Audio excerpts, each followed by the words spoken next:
La palabra de Dios nos dice en el libro de Mateo capítulo 7 verso 15, el mismo Jesús hablando: guardaos de los falsos profetas, que vienen a vosotros con vestidos de ovejas, pero por dentro son lobos rapaces.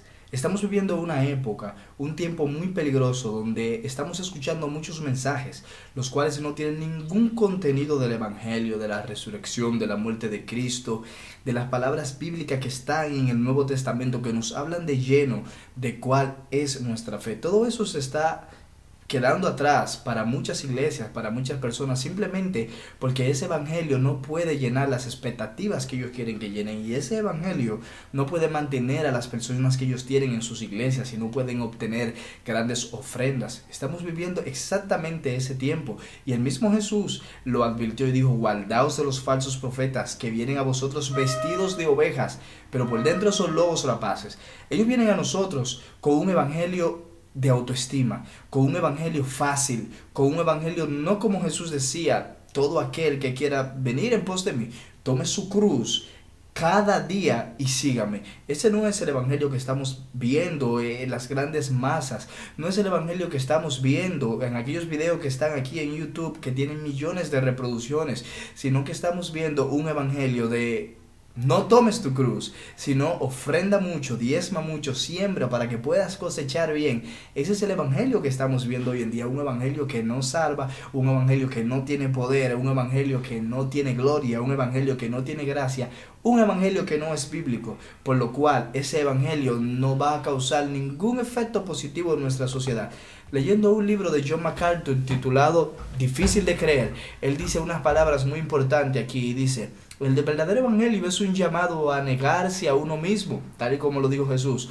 No es un llamado a la autorrealización, o sea, no es un llamado a los logros que yo tengo, no es un llamado a mis sueños, que Dios lo va a cumplir todo. No, estamos llamados para hacer la voluntad de Dios. Y más adelante MacArthur dice: eso lo pone contra la proclamación contemporánea del Evangelio, en la que los ministros ven a Jesús como un genio utilitario. Así estamos viendo a Jesús. Queremos controlarlo. Queremos decir: desata todo lo que tú quieras, todo lo que tú declares. Tu palabra tiene poder. Aquellas cosas que tú declaras en este momento se van a cumplir porque tú eres un hijo, porque tú eres una hija de Dios. Y en ese momento yo me hago varias preguntas.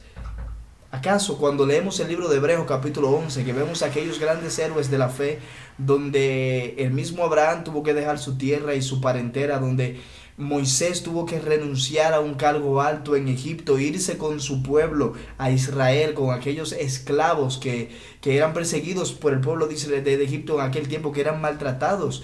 Vemos a diferentes casos en la Biblia donde en el mismo libro de los Hebreos capítulo 11 dice que ellos vivieron escondidos en cavernas, en cuevas, en lo más bajo de la tierra, corriendo de allá para acá, siendo perseguidos. Tenemos un Elías que fue perseguido por Jezabel, que fue perseguido grandemente y ella quería buscar su muerte. Y vemos así varios personajes bíblicos que parecieron lo que se llama la persecución.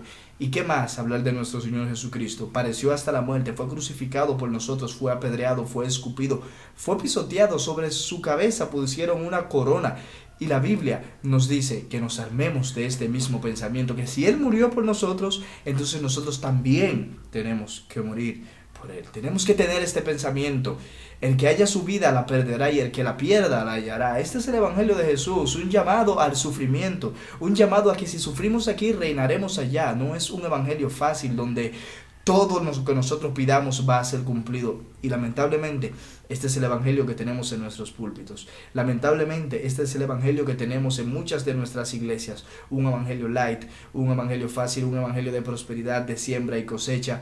Un evangelio donde muchas personas se han engreído y se han creído una cosa acerca de la persona de Jesús. Y de esto nos advierte Pablo en el libro de Timoteo, y dice a Timoteo: te encarezco delante de Dios y del Señor Jesucristo, que juzgará a los vivos y a los muertos en su manifestación, que prediques la palabra, que inces a tiempo y fuera de tiempo, redarguye con toda paciencia y doctrina, porque llegará tiempo donde no sufrirán la sana doctrina. Ellos van a tener comezón de oír, se amontonarán maestros conforme a sus propias concupiscencias, apartarán la verdad del oído y se volverán a las fábulas.